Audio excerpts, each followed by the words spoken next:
The thing about Dusty Creek was that it died twice before it ever lived once. First time was when the silver ran out. Second time was when the Iron Brotherhood rode in and decided the town made a fine place to water their horses and bury their mistakes. By the summer of 1891, Dusty Creek wasn't a town so much as a collection of buildings too stubborn to fall down, populated by people too poor or too scared to leave. The Lucky Devil Saloon sat at the town's rotting heart like a cancer that wouldn't quit. Its windows were so thick with grime that daylight came through amber and sickly. The floorboards were stained with things nobody wanted to name. And on this particular afternoon, hot enough to make the air shimmer like bad liquor, the place was packed with the worst humanity had to offer. 23 men filled that room. 23 killers, thieves, and devils wearing human skin. The Iron Brotherhood didn't take just anyone. You had to earn your way in with blood. Lots of it. They controlled everything from the Colorado border down to the Mexican territories. Stagecoach robberies, train holdups, whole towns burned to ash just for the fun of it. Their leader was a man named Cyrus Dane, 6'4", built like a bull, with a scar running from his left eye down to his jaw, a gift from a cavalry officer who didn't survive long enough to admire his handiwork. Cyrus sat at the largest table, playing cards with 4 of his lieutenants. He was winning. He was always winning. 3 aces, Cyrus said, spreading his cards across the table. You boys need to learn when to fold. The man across from him, a wiry killer named Snake, cursed and threw his cards down. You're cheating. Prove it. Snake's hand moved toward his gun. Stopped. Cyrus hadn't moved a muscle, but his eyes had changed, gone flat and cold as January ice. Snake swallowed hard and pushed back from the table. Just saying. Just saying will get you killed, Cyrus replied, gathering his winnings. Think before you talk, Snake. That's free advice. The room returned to its normal level of menace, laughing too loud, drinking too hard, the kind of desperate celebration men indulge in when they know they're damned anyway. The bartender, a liver-spotted man named Gus, poured drinks with shaking hands and tried not to make eye contact with anyone. That's when the door opened. At first, nobody paid attention. The hinges squealed like a dying animal, but that was normal. What wasn't normal was the silence that followed. One by one, conversations died. Card games stopped mid-deal. Even Cyrus looked up from counting his money. The man in the doorway didn't look like much. He was old. Ancient, really. Somewhere north of 60, but south of death by what seemed like pure stubbornness. His clothes were more holes than fabric. Trail-worn duster the color of dust, shirt that might have been white back when Lincoln was president, pants held up with rope. His boots were split at the seams. His hat had a hole through the crown that looked suspiciously bullet-shaped. But it was his face that made men reach for their weapons. Weather didn't cover it. His skin looked like cracked leather left in the sun too long. Deep lines carved paths through his cheeks and forehead, each one a story, most of them violent. His beard was long and unkempt, more gray than anything else. And his eyes. Lord, his eyes. Pale blue, almost colorless, like chips of winter sky. The kind of eyes that had seen things that broke most men. He limped when he walked. Favored his left leg. His right hand stayed close to his hip, where a gun belt should have been, but wasn't. No weapon visible, no knife, no nothing. Just an old man who looked like death had forgotten to collect him. We're closed, Cyrus said, not looking up from his money. The old man kept walking. His boots scraped against the floor with each step. Nobody moved to stop him, but nobody relaxed either. There was something wrong about him, something that set teeth on edge and made the air feel heavy. He reached the bar. Gus backed away like the old man was on fire. Whiskey, the old man said. His voice was rough as gravel, worn down by years of wind and silence. The good stuff. Not the piss you serve these boys. A few of the Brotherhood laughed at that. Nervous laughter, but laughter all the same. Didn't you hear the man? Snake called out. We're closed. This is a private establishment. The old man didn't turn around. Sign outside says Saloon. Saloon's open to the public. Pour the drink. Gus looked at Cyrus. Cyrus leaned back in his chair, studying the old man like he was a puzzle that needed solving. Old-timer, Cyrus said slowly. You've got about 10 seconds to turn around and walk back out that door before my boys help you leave. And they ain't gentle about it. I'm counting, Snake added, pulling his revolver and setting it on the table. 1, 2. The old man reached into his pocket. Every gun in the room cleared leather at the same time. 23 hammers pulling back in near-perfect unison. The sound was like bones breaking. But the old man didn't pull a weapon. He pulled out a coin, placed it on the bar with a soft clink. In the bad light of the lucky devil, the metal caught what little sun made it through the filthy windows and seemed to glow. Silver, but not regular silver, pure, brighter, and stamped with an image that made Gus suck in his breath. A star, 5 points, with a single word beneath it. Ranger. Sweet Christ, Gus whispered. The temperature in the room dropped about 20 degrees. Texas Rangers were one thing, Territorial Rangers were another, but the coin on that bar wasn't from any official organization. It was from before. From the time when the territories were so wild that the government couldn't control them, so they turned to men who were meaner than the Badlands themselves. Men who didn't ask questions or take prisoners. Men who dispensed justice with a bullet and called it righteous. There were stories about the Ranger coins, how you couldn't buy them or steal them. You had to be chosen. And once you carried one, you carried it until you died, which usually didn't take long because the kind of men who became Rangers tended to die violent. There were supposed to be only 13 coins ever made. Gus had seen one once in a museum in San Francisco, behind glass, with a placard explaining that the Rangers had been a necessary evil back in the dark times, before civilization took root. But that was history. The Rangers were gone. Dead. Every last one of them wiped out in the Copper Ridge Massacre 20 years ago, when the Garza cartel ambushed them in a canyon and left their bodies for the vultures. Where'd you get that? Cyrus stood up. His chair scraped against the floor. You steal that off a body? I was given it, the old man said. Long time ago, by men who are all dead now. So you looted it, from a corpse. Cyrus walked toward the bar, his boots hitting the floor like hammer strikes. That's grave robbery, old man. Hanging offense. They gave it to me before they died, when I was young, when I still believed in things. Snake laughed. You expect us to believe you're a ranger? You look like you can barely walk. The old man picked up the coin, held it to the light. His expression didn't change, but something flickered behind those pale eyes. Something old and cold and absolutely merciless. I'm the last one, he said quietly. All the others are dead. Have been for 20 years. Copper Ridge, Gus breathed. Copper Ridge, the old man confirmed, where the Garza cartel killed 12 Rangers in a single afternoon, left them bleeding in the dirt. Took 3 days for anyone to find the bodies. Cyrus had reached the bar now. He stood close enough to the old man that he could have reached out and snapped his neck with one hand. Instead, he studied the weathered face, looking for the lie. The story goes that all 13 Rangers died that day, Cyrus said carefully. No survivors. The story's wrong. The old man finally turned to face him. Up close, his eyes were worse. They didn't blink enough, didn't focus on anything in particular. They looked through you, past you, to something else entirely. One survived, just long enough to crawl out of that canyon and find the Garza cartel's hideout. Just long enough to kill every single man who'd been part of the ambush. 37 men, dead in a single night. The silence in the Lucky Devil was absolute now. Even the flies had stopped buzzing. That's a campfire story, Cyrus said, but his voice had lost its certainty. Nobody could kill 37 men alone. Not nobody. The old man's lips pulled back in something that might have been a smile if smiles could draw blood. Just one man. One very angry, very well-trained, very patient man who knew that sometimes justice doesn't come from a courtroom. Sometimes it comes from the dark. With a knife. And it doesn't stop until everyone responsible is meat. You're saying that was you. I'm saying I was there. I'm saying I remember every face, every name, every scream. The old man's voice never rose above conversational, but it filled the room like smoke. I'm saying that after I was done with the Garza cartel, there wasn't enough left to bury. I'm saying that I walked away from that night covered in so much blood that my horse didn't recognize me. And I'm saying that for 20 years, I've been trying to forget what I did, trying to be anything other than what I became. He placed the coin back on the bar.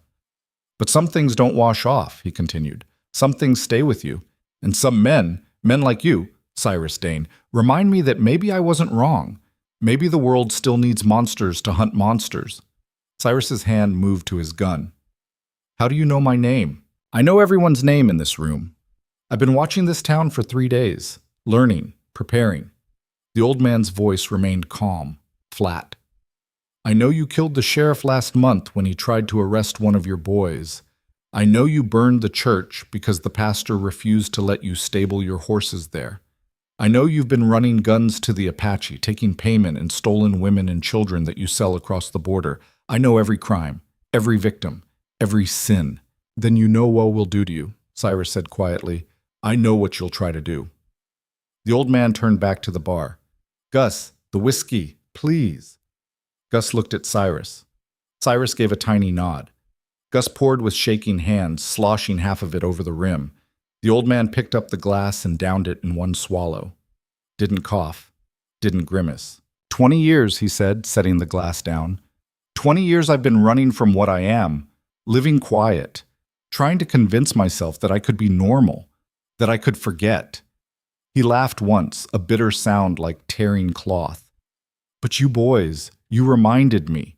You come into towns like this and you take what you want, and you hurt who you want, and you think nobody will stop you because the law is too scared and the people are too weak. We think that because it's true, Snake said from his table. It was true, the old man corrected. Until today. Cyrus pulled his gun, pressed it against the old man's temple. Last chance. Tell me who you really are. Tell me why you're really here.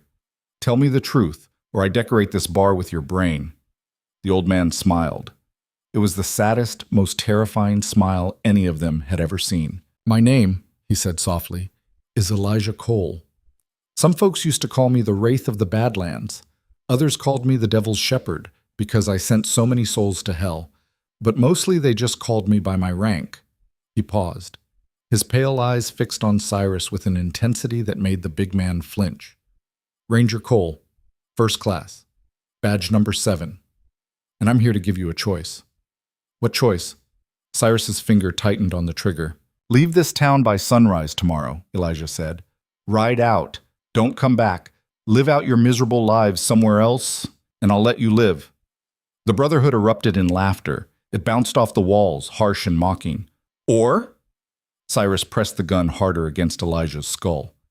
Elijah Cole turned his head slowly, impossibly, until he was looking directly down the barrel of Cyrus's revolver. Most men would have seen their death in that moment. Elijah just looked bored. Or I'll kill every single one of you, he said simply. Just like I did the Garza cartel.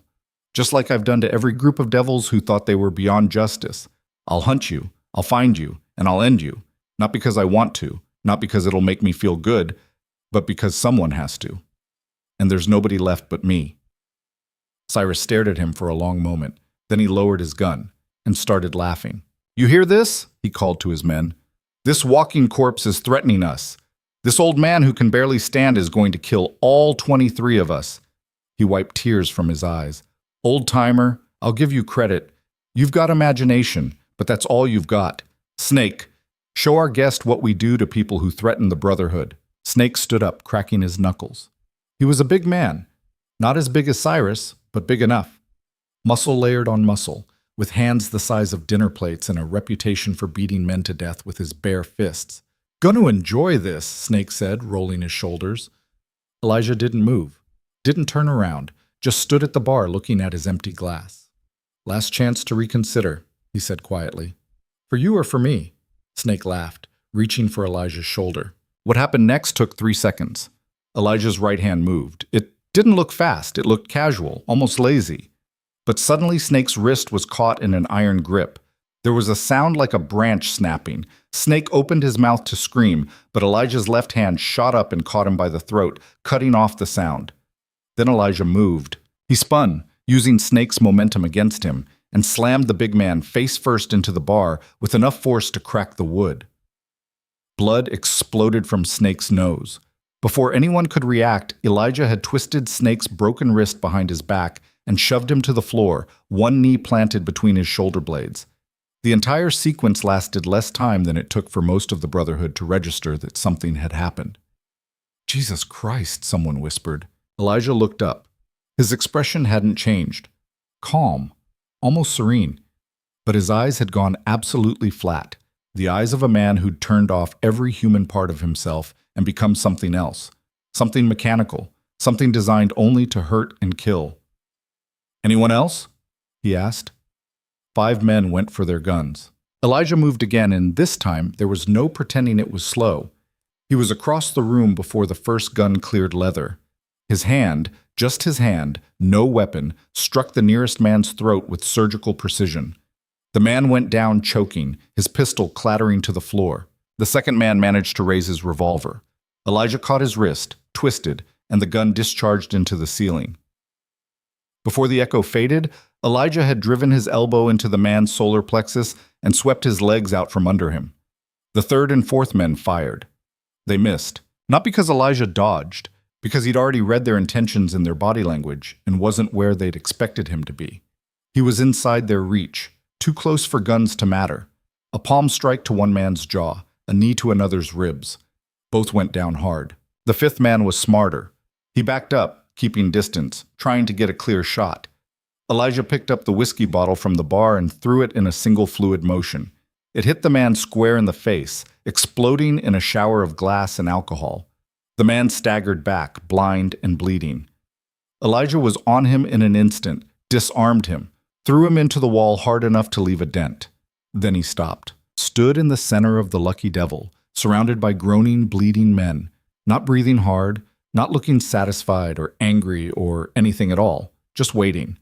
The rest of the Brotherhood stared at him in shock. 20 seconds.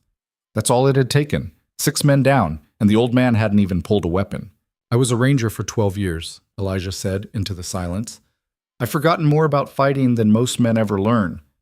I've survived things that would kill normal people twice over, and I've got nothing left to lose except time." He looked at each of them in turn. "Your friends aren't dead. They're not even seriously hurt, though Snake's wrist is going to need setting. I'm not here to murder you in cold blood. I'm here to give you a chance I was never given, a chance to walk away, to choose a different path. And if we don't?" Cyrus's voice was tight. His gun was drawn now, pointed at Elijah, but his hand wasn't steady. "Then I will do what I was trained to do," Elijah said simply. "I will become the thing I've spent 20 years trying to bury, and none of you will see sunrise. Not because I'm faster or stronger or better, but because I'm willing to go places you're not. I'm willing to hurt in ways you can't imagine, and I will not stop until every single one of you is in the ground." He turned and walked toward the door. The Brotherhood parted before him like water. At the threshold, he paused. "Sunrise," he said without turning around. "You have until sunrise. After that, anyone still in Dusty Creek becomes my responsibility, and I always complete my assignments." Then he was gone, limping out into the afternoon heat.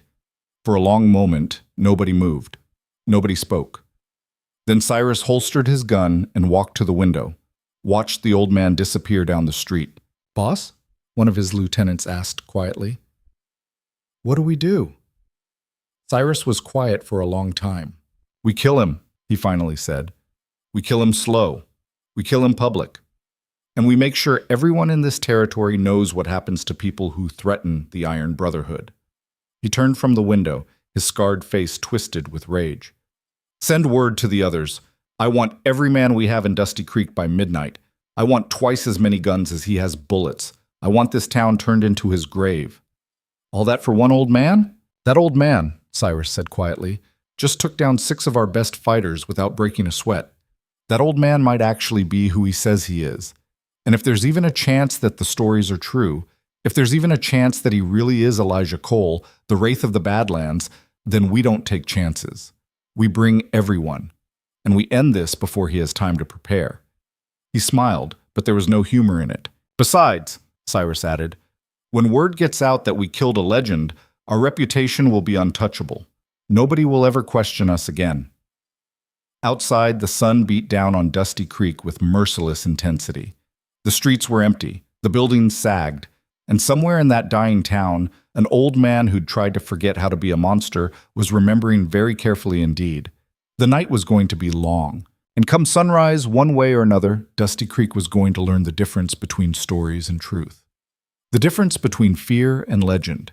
The difference between men who claimed to be dangerous and a man who'd been born in blood and never really left it behind. Elijah Cole walked until he reached the edge of town, where the buildings gave way to empty desert. He stopped, looked at his hands. They were shaking. Not from fear or age, but from something else entirely. Memory. Because the moment he'd moved, the moment he'd let the old training take over, it had all come rushing back. The ranger compound. The endless drills. The missions into hostile territory where mercy meant death and hesitation meant your brothers died screaming. The Copper Ridge Canyon. The ambush. The blood. And what came after. He'd told himself for 20 years that he could be normal. That he could put down the violence and walk away. That he'd earned peace. He'd been wrong. Some men are made for peace. They build, they nurture, they create, and some men are made for war. They break, they destroy, they end things. Elijah Cole had always known which one he was. He'd just been running from it, but tonight he'd stopped running. He looked back toward town, toward the lucky devil, toward the men who'd made the mistake of thinking that age meant weakness, that time meant safety, that legends were just stories people told in the dark. Sunrise, he said to the empty desert. I gave them until sunrise. He just hoped it would be enough time to do what needed doing, because come dawn, Dusty Creek was going to become a graveyard, and everybody in it would be on his conscience. Again, always, forever. Some sins don't wash off, they just pile up until you can't tell where you end, and the blood begins. Elijah Cole had learned that lesson a long time ago. Tomorrow, the Iron Brotherhood was going to learn it too. The sun was still high when Elijah found the widow's boarding house at the far end of town. It was a 2-story structure that leaned slightly to the left, as if the weight of years had finally become too much to bear. Paint peeled from the clapboard siding in long strips. The porch steps groaned under his weight. He knocked, waited. The woman who answered was maybe 50, with steel gray hair pulled back in a severe bun and eyes that had seen enough disappointment to fill a canyon. She looked him up and down with the practiced assessment of someone who'd learned to judge character quickly or die poor. No rooms, she said flatly. Place is full. No, it's not, Elijah replied. I watched this house for 2 days. Nobody's been in or out except you and a cat that's missing half its tail. Her mouth tightened. Then I don't rent to drifters. I'm not a drifter. He paused, considering his next words carefully. I'm someone who needs a place to stay for one night. I can pay. With what? Promises? Elijah reached into his pocket and pulled out a small leather pouch, opened it. 5 gold eagles caught the afternoon light. The woman's eyes widened slightly. Where'd you steal that? I didn't steal it. I saved it. Over 20 years of not spending much. He took out 1 coin and offered it to her. One night, a room with a window facing the street, and I'll need to borrow your kitchen after dark. She stared at the coin. At him, back to the coin. What are you planning? Nothing that'll bring trouble to your door, he said. I promise you that.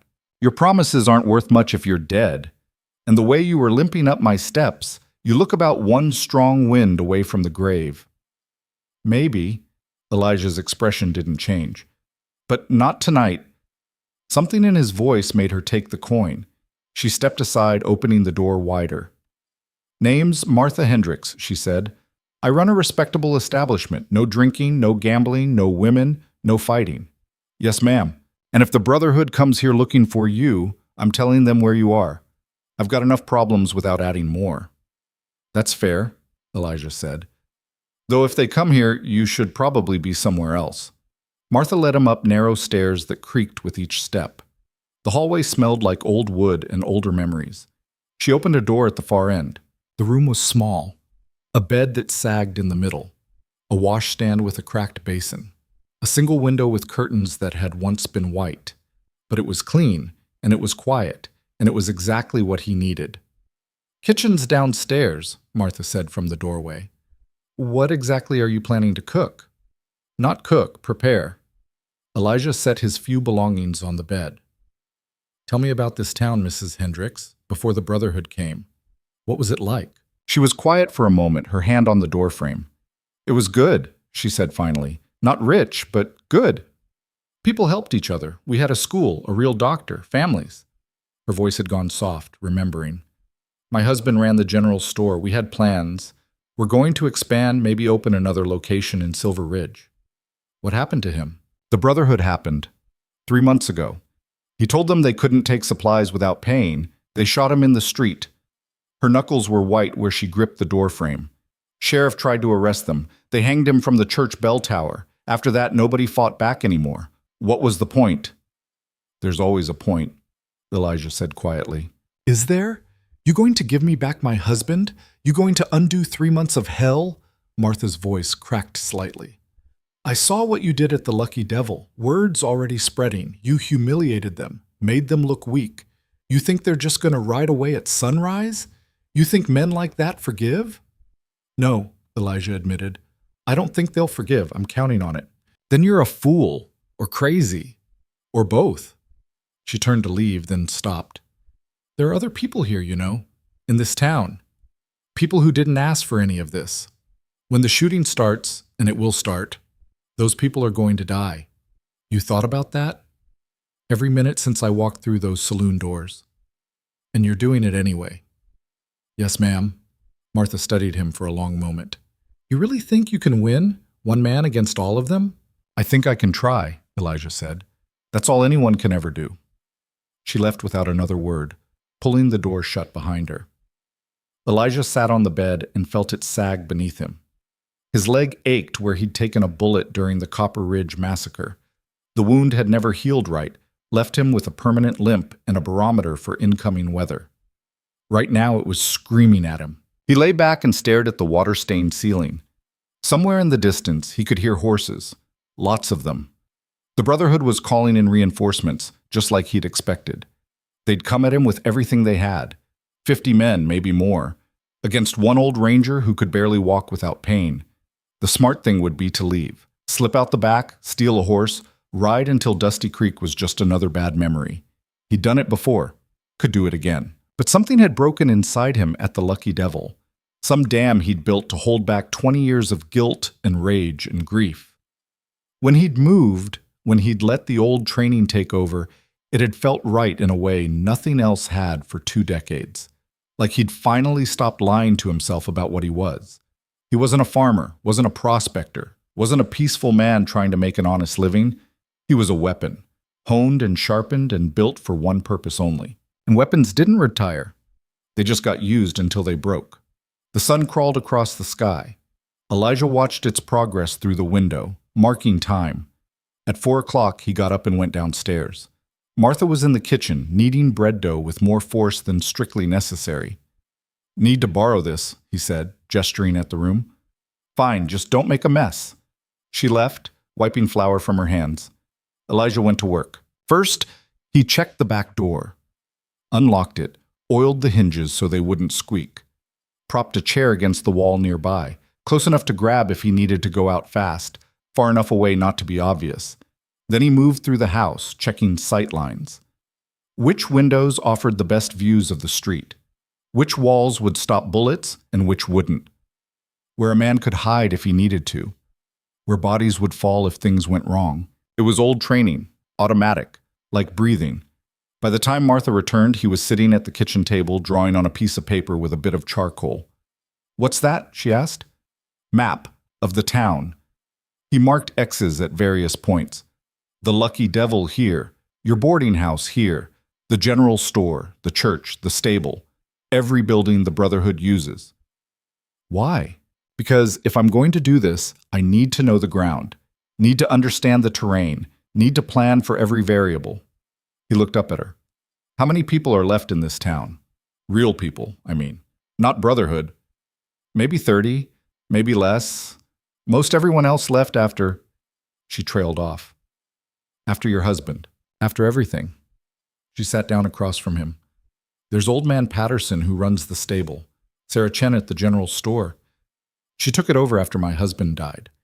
The school teacher, Miss Alice, though there's no school anymore. A few families with young children, some ranch hands who couldn't afford to leave. That's about it. And they're all scared, terrified. The Brotherhood owns this town.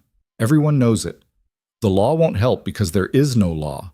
The nearest marshal is 3 days' ride, and even if you could reach him, he wouldn't come. Nobody wants to cross the Brotherhood. Elijah studied his map. What if they did? Did what? Cross the Brotherhood. Fight back. He looked at her. What if instead of running or hiding, they stood their ground? Martha laughed bitterly. With what? Most folks here don't even own guns. Those that do don't know how to use them. You're talking about farmers and shopkeepers going up against killers. I'm talking about training them, teaching them, giving them a chance. Elijah's voice was low but intense. The Brotherhood's coming tonight. I can feel it. They're going to ride in with everything they have, expecting to find one old man alone. But what if they don't? What if they find a town that fights back? You're insane. Probably. He stood up, his leg protesting. But I'm also right. The Brotherhood controls this town because everyone's too scared to resist. Break that fear, and you break their power. People will die. People are already dying. Your husband died. The sheriff died. How many more will die if nobody does anything? Elijah's pale eyes fixed on her. I'm offering you a choice, Mrs. Hendricks. The same choice I gave the Brotherhood. Fight or run, stand or fall. But make no mistake. Tomorrow, everything changes. Either this town finds its spine or it ceases to exist. Those are the only options left. Martha was quiet for a long time. Then she stood up. I'll get the others, she said. I can't promise they'll listen, but I'll get them. She left through the back door. Elijah returned to his map, making notes, calculating angles and distances. The light outside was fading now, the sky turning that particular shade of orange-purple that meant night was coming fast. He heard them before he saw them. Footsteps. Hushed voices. The creak of the back door opening. Martha came in first, followed by a stream of townspeople. They filled the kitchen, 30-some souls ranging from a white-haired man who must have been Patterson to a young woman holding a baby. They all looked terrified. This is everyone? Elijah asked. Everyone who would come, Martha replied. The others are hiding or left town already. Elijah studied the faces staring back at him, saw fear, exhaustion, desperation. But underneath all of that, he saw something else. Something small but vital. Hope. Fragile as spider silk, but there. My name is Elijah Cole, he began. Some of you might have heard the name. Most of you probably think I'm a story. I'm not. I was a ranger. Before that, I was a killer. After the rangers died, I went back to being a killer. And for 20 years, I've been trying to pretend I'm something else. Something better. He paused, letting them see him. Really see him. Not a legend, just a tired old man with blood on his conscience. The Iron Brotherhood is coming tonight, he continued. Maybe 50 men. Maybe more. They're coming to kill me. To make an example. To prove that nobody threatens them and lives. He looked at each of them in turn. But here's the thing. They're expecting one target. They're expecting to ride in, find me, and end this quick. What they're not expecting is resistance, a town that fights back. We can't fight them, someone said. A middle-aged man with a farmer's build and scared eyes. We're not soldiers. No, you're not, Elijah agreed. But you don't need to be. You just need to be willing to defend your homes. I can teach you the rest. In one night? The young woman with the baby shook her head. That's impossible. It's difficult, not impossible. Elijah moved to the table, spreading out his map. I'm not asking you to be gunslingers. I'm asking you to follow a plan, to trust me, and to be ready to do hard things when the time comes. Why should we trust you? Patterson asked. His voice was rough with age and suspicion. You rode into town this afternoon. We don't know you. Don't owe you nothing. You're right. You don't owe me anything, but I owe you. Elijah's voice went quiet. I owe your town. I owe every town like this that I walked past because I was too scared to get involved, too broken to care. I owe the rangers who died thinking I'd carry on their work. And I owe the man I used to be before I decided that running was easier than fighting. He looked directly at Patterson. I'm not asking you to trust me because I'm good or righteous or noble. I'm asking you to trust me because I know how to hurt bad men. I know how to make them bleed. And I know how to win battles that nobody else thinks are winnable. His pale eyes swept across the room. The Brotherhood thinks this town is theirs, that you're beaten, that you'll roll over and let them do whatever they want. Prove them wrong, not for me, for yourselves, for your children, for the future you want instead of the one they're giving you. The kitchen was silent except for the ticking of a clock on the wall. Then Martha spoke. "What do you need us to do?" Relief washed through Elijah, though he didn't let it show. "First, I need to know who can shoot. Not well, just who's handled a gun before." 10 hands went up. Not great, but better than nothing. "Second, I need to know what weapons you have. Rifles, shotguns, pistols, anything that fires." "I've got an old Spencer rifle," Patterson said. "From the war.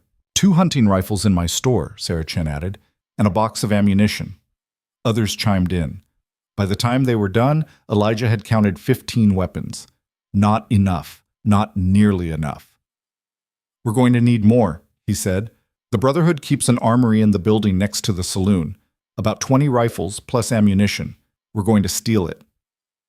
"That's suicide," someone said. "Someone did." "That's necessary," Elijah corrected.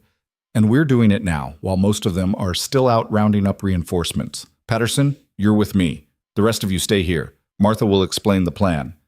He didn't wait for arguments, just headed for the back door. Patterson followed, moving with the stiff gait of a man whose knees had given up years ago. "You really think this'll work?" Patterson asked as they walked through the darkening streets. "I think it's got a chance," Elijah replied. "That's all any plan ever has." They moved quietly, keeping to shadows. The town was mostly empty now. The Brotherhood had posted guards at key intersections, but they were focused on the main roads, not the alleys. Elijah and Patterson circled around, approaching the armory from behind. 2 guards stood at the front door. Bored. Smoking cigarettes and talking in low voices. They weren't expecting trouble. "Wait here," Elijah whispered to Patterson. "Don't move unless I signal."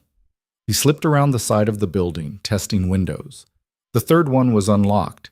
He eased it open, wincing as it squeaked. The guards didn't react. He pulled himself through, his bad leg screaming in protest, and dropped into darkness. The armory was small, just one room lined with racks. Rifles, shotguns, boxes of ammunition, more than he'd hoped for. He worked quickly, passing weapons through the window to Patterson, who stacked them as quietly as possible. They were halfway done when he heard boots on the porch outside. "You check inside yet?" a voice asked. "What for? Nobody's stupid enough to—" The door started to open. Elijah moved 3 steps across the room.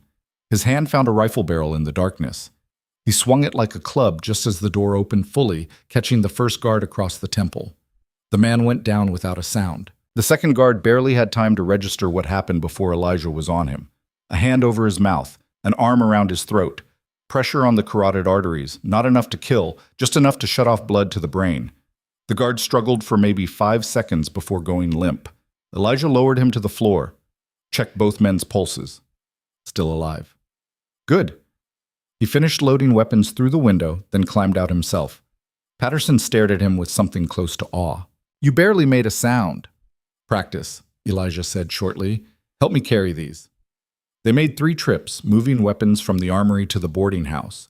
By the time they were done, Elijah's leg felt like it was on fire and his hands were shaking. But they had what they needed. The townspeople were still in the kitchen. Martha had organized them into groups. Elijah was impressed despite himself.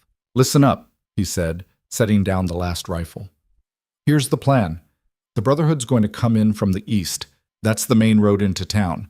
They'll ride straight down to the Lucky Devil expecting to find me there. They won't. Instead, they're going to find this town defended at every corner."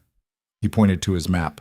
"We're going to set up in 4 positions. The church bell tower. That gives us high ground and good sight lines. The general store. It's got thick walls and good cover. The stable. It controls the approach from the east. And the boarding house here. Our fallback position, if things go wrong." "How many people at each position?" Sarah Chen asked. 3 or 4. No more. You're not trying to win a fight at any one location. You're trying to slow them down, make them think twice, make them spread out." He looked at each of them. "This isn't about killing as many as possible. It's about disrupting their charge, making them realize this won't be easy. Once they're scattered, once they're confused, that's when we have a chance." "And what will you be doing?" Martha asked. Elijah's smile was cold. "I'll be doing what I do best. Hunting." He spent the next 3 hours teaching them everything he could. How to hold a rifle properly. How to aim without closing one eye. how to breathe and squeeze rather than pull the trigger, how to reload fast, how to use cover effectively. Most of them were terrible shots, but a few showed promise. The school teacher Alice had steady hands and good eyes. Sarah Chen had grown up hunting with her father. Young Thomas, barely 18, had the kind of focus that made good soldiers. It wasn't enough. Not really, but it would have to be. At midnight, Elijah positioned them, Alice, Sarah, and Thomas in the church tower, Patterson and 3 others in the general store. The stable crew, ranch hands who at least knew which end of a gun was dangerous. The rest in the boarding house, with Martha coordinating. He walked from position to position, checking their lines of fire, making sure they understood the signals. 1 lantern meant hold fire. 2 lanterns meant shoot. 3 meant retreat to the boarding house. Remember, he told each group, you're not heroes, you're defenders. If it gets too hot, if they're about to overrun you, fall back. Don't die trying to hold ground, live to fight from the next position. What about you? Alice asked from the bell tower. Where will you be? Everywhere they're not, Elijah replied. That's the advantage of being alone. I can move, I can adapt. You just focus on your positions. He climbed down from the tower, his leg protesting every step, and made his way to the edge of town. Found a spot with good visibility of the eastern road. Sat down and waited. The night was cold. Stars burned overhead like distant fires. Somewhere a coyote called out, lonely and wild. The desert answered back with silence. Elijah checked his weapons. He'd taken 2 revolvers from the armory, a Winchester rifle, and a knife. Not much against 50 men, but he'd faced worse odds before. Copper Ridge had been worse. 13 Rangers against the entire Garza cartel. They'd been ambushed in a box canyon with no escape. Elijah had watched his brothers die one by one, had heard them calling for help that wouldn't come, had promised each of them that he'd make it right, and he had. 3 days later, he'd walked into the Garza compound alone. 37 men. He'd killed them all. It hadn't made him feel better, hadn't brought his brothers back, had just added 37 more ghosts to the collection that haunted his sleep. But it had been justice. Messy, violent, imperfect justice. And sometimes that was all you got. He heard them before he saw them. The rumble of hoofbeats. Lots of them. Then lights appeared on the horizon. Torches. Flickering like fallen stars. The Iron Brotherhood was coming. Elijah counted silently as they came into view. 40, 50, 60. More than he'd expected. They rode in a loose formation, confident and loud, laughing and passing bottles. They thought this would be easy. Good. Let them think that right up until the moment they learned otherwise. He watched them ride past his position, heading straight for town. Waited until they were committed. Then he stood up, raised his rifle, and fired a single shot into the air. The sound cracked across the desert like a breaking bone. Every head turned toward him. He fired again, this time aiming for the torchbearer at the front. The man jerked and fell from his saddle. The torch hit the ground, guttering out. Chaos erupted. The Brotherhood scattered, trying to locate the shooter in the darkness. Elijah was already moving, limping fast to a new position. Fired twice more. Saw another man fall. Then the church bells rang out. Martha signaled that they were in position. And all along the main street of Dusty Creek, from windows and rooftops and doorways, muzzle flashes lit up the night as scared townspeople found their courage and started shooting back. The Iron Brotherhood had expected to ride into a quiet town and kill one old man. Instead, they'd just ridden into a war. The first volley from the townspeople was more noise than accuracy. Bullets kicked up dirt 20 feet from the nearest rider. Windows shattered. A horse screamed and bolted, but the effect was immediate and total. The Brotherhood's confident charge disintegrated into confusion. "What the hell, someone shouted, cut off by another crack of gunfire from the church tower. This shot was better. Alice had taken her time, just like Elijah taught her. A man near the back clutched his shoulder and toppled sideways out of his saddle. His horse kept running, dragging him by the stirrup for 30 feet before he managed to kick free. Cyrus Dane wheeled his mount around, trying to make sense of what was happening. "It's a trap! Spread out! Find cover!" His men scattered like startled quail, diving behind water troughs and hitching posts and anything else that might stop a bullet. Return fire came fast and heavy, tearing chunks out of buildings and sending the townspeople ducking for cover. From his position at the edge of town, Elijah reloaded and moved again. He wasn't trying to kill. Not yet. He was hurting them, pushing them toward the center of town where the crossfire would be heaviest. 2 more shots into the group on the left. They veered right, straight into the killing zone the stable hands had set up. More gunfire erupted. A Brotherhood rider went down hard, his horse trampling him in its panic. Another caught a rifle round in the leg and fell screaming. But the Brotherhood was recovering now, getting organized. These weren't amateurs. They'd fought before, survived before. Cyrus was shouting orders, splitting his men into assault teams. One group charged the church. Another made for the general store. A third circled wide, trying to flank the boarding house. "They're coming up the street."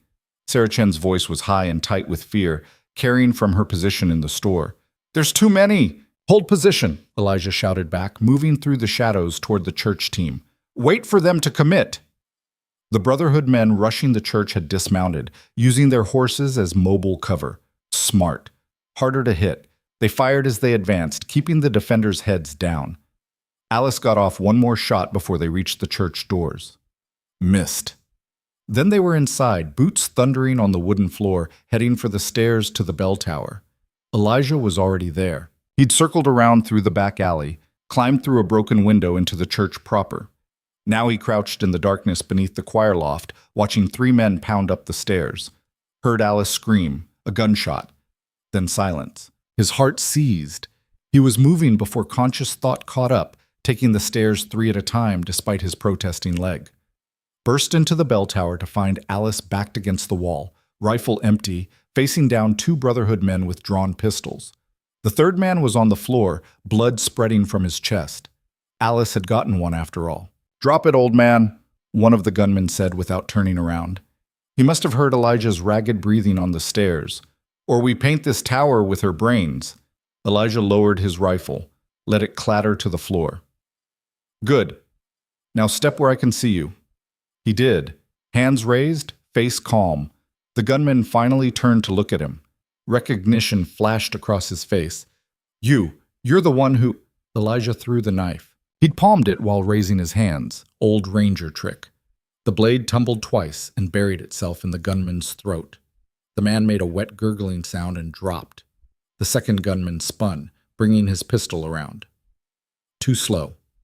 Elijah had already closed the distance, batting the gun aside with his left hand while driving his right fist into the man's solar plexus. The gunman doubled over, gasping. Elijah brought his knee up, felt the crunch of a breaking nose, and the man went down. "You all right?"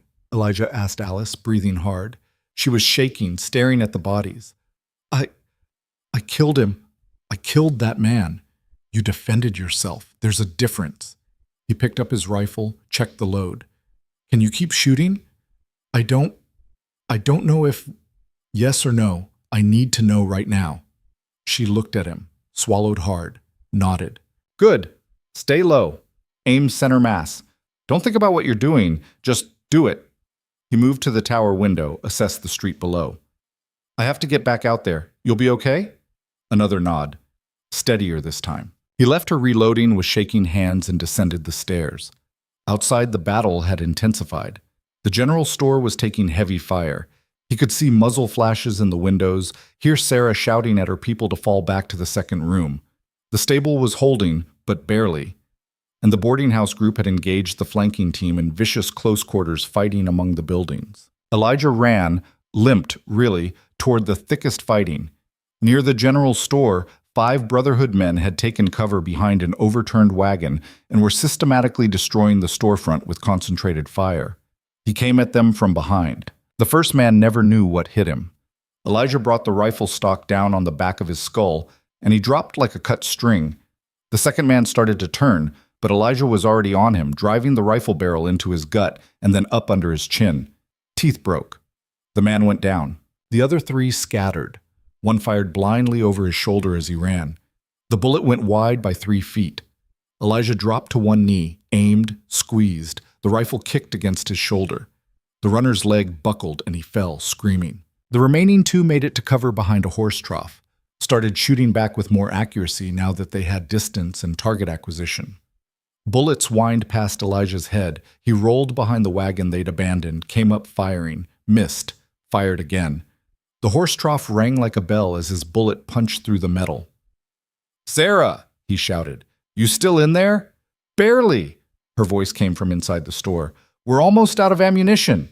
Fall back to the boarding house. Now. What about you?" "I'll keep them busy. Go." He heard movement inside the store, boots on wood, whispered voices. Then the back door creaked open, and he glimpsed figures running through the alley. Good. The two men behind the horse trough were reloading. Elijah used the moment to break cover and sprint, limp rapidly, to the store entrance. Kicked the door shut behind him. Shoved a counter against it. Wouldn't hold long, but it didn't need to. Through the front window he could see Cyrus rallying his men in the middle of the street. They'd taken casualties. Elijah counted at least 8 bodies, maybe more. But they still had overwhelming numbers, and they were angry now. The easy fight had turned costly, and men like the Brotherhood didn't handle that well. "Burn them out!" Cyrus roared. "Torch every building until we find that old bastard!" Men scrambled to obey. Torches appeared, flames bright against the darkness. They advanced on the store where Elijah was holed up, on the boarding house, on the stable. This was the moment. The point where the plan either worked or everyone died. Elijah put 2 fingers in his mouth and whistled, loud and piercing, the signal. From the rooftops and second-story windows, he'd positioned people in earlier, positions the Brotherhood hadn't noticed in the chaos. More gunfire erupted. Not the scared, scattered shooting from before. Aimed, controlled. The people he'd trained weren't good shots, but at this range, with the Brotherhood bunched together in the street, they didn't need to be. 3 men went down in the first volley, 2 more in the second. The Brotherhood's advance faltered, broke. They scattered again, this time with real panic showing through the anger. "Where the hell are they all?" someone shouted. "I thought this town was empty." Cyrus was screaming orders, trying to maintain control, but his men were breaking. They'd signed up to kill one old man, not fight a fortified town. Some were already running for their horses. Others were taking cover wherever they could find it, shooting at shadows. Elijah slipped out the back of the store and worked his way around the perimeter of the fighting. He moved from shadow to shadow, using every bit of cover, picking his targets with care. The knife came out again. Then a pistol he'd taken from one of the men in the church tower. He wasn't counting bodies anymore. Wasn't thinking about anything except the next target, the next threat, the next second of survival. This was what he'd been trained for, what he'd spent 20 years trying to forget. But his body remembered, his hands remembered, that cold, calculating part of his brain that could look at another human being and see only angles and vulnerabilities and the most efficient way to end them. That remembered too. He caught a man trying to set fire to the boarding house, knocked him unconscious, and dragged him into an alley. Found 2 more reloading behind a rain barrel. They went down before they even saw him coming. Near the stable, he came across Patterson, bleeding from a cut on his forehead but still fighting. The old man had run out of ammunition and was swinging his rifle like a club at a Brotherhood member trying to gut him with a knife. Elijah shot the attacker. Patterson stumbled back against the stable wall, gasping. "You hit bad?" Elijah asked. "I'll live. More than I can say for—" He gestured at the bodies scattered around them. "This is insane. This whole thing is insane. I know. Fall back to the boarding house. That's the rally point now." Patterson limped away. Elijah reloaded, counted his remaining ammunition. Running low. Everyone had to be running low by now. The question was who'd run out first. He found Cyrus near the Lucky Devil, surrounded by maybe 15 men, all that was left of his assault force that hadn't fled or died. They'd fortified the saloon, using it as their own strong point. Smart. It gave them cover and a clear field of fire down the main street. Elijah studied the situation from the shadows. Direct assault would be suicide. Even coming at them from multiple angles would cost too many lives. He needed something else, something that would break their will without breaking his people's bodies. Then he saw it. On the roof of the building next to the saloon, the same building where they'd stolen the weapons earlier, a water tower, old and rusty but still half full. If he could reach it, if he could damage it enough, if the water hit the saloon with enough force. Big if, lot of ifs. But he was out of better ideas. He circled wide, staying low, using every bit of cover between him and his target. Twice he had to wait while Brotherhood patrols passed. His leg was screaming at him now, demanding rest he couldn't give it. Blood soaked through his pants from where he'd torn something that probably needed stitching. His hand shook with exhaustion, but he kept moving. Reached the building. Found a ladder attached to the back wall, so rusted it looked like it might crumble at a touch. Started climbing. Each rung sent jolts of pain through his bad leg. Halfway up, his hand slipped on rust-flaked metal, and he nearly fell. Caught himself. Kept going. The roof was worse, rotted boards that creaked under his weight. He moved carefully, testing each step, making his way to the water tower. Up close, it was even more decrepit than it looked from below. Metal so corroded in places he could see through to the water inside. He pulled the knife and started working at the weakest point. The metal flaked away like old skin. He dug deeper. Water began to seep through, then stream. The tower groaned. Below, Cyrus was shouting at his men to hold position, to wait for the townspeople to exhaust their ammunition. "They're farmers, shopkeepers. They can't keep this up much longer." Elijah drove the knife in deeper, twisted. The metal shrieked. Then the tower burst. Thousands of gallons of water exploded outward in a wave that hit the lucky devil like a battering ram. The saloon's front wall buckled. Windows shattered. The porch collapsed. Men screamed as the flood swept them off their feet and slammed them into walls, furniture, each other. Elijah didn't wait to see the full effect. He was already climbing back down the ladder, racing against time in his failing body. Hit the ground and ran, limped toward the chaos. The Brotherhood men who weren't unconscious were staggering, soaked and disoriented. Cyrus was on his hands and knees, coughing up water, his hat gone and his face bleeding from a gash across his forehead. "It's over," Elijah said, walking out of the shadows with his rifle leveled. "Tell your men to drop their weapons." Cyrus looked up at him. Water dripped from his beard. His eyes were wild with rage and disbelief. "You think you've won? You think this ends here? I think you're beaten. I think your men are scattered. I think you've got two choices now, surrender or die." Elijah's voice was flat, empty. "I'm giving you the chance I didn't give the Garza cartel. Take it." For a long moment, Cyrus just stared at him. Then slowly, deliberately, his hand moved toward the pistol still holstered at his hip. "Don't," Elijah said quietly. Cyrus's hand kept moving. Elijah shot him.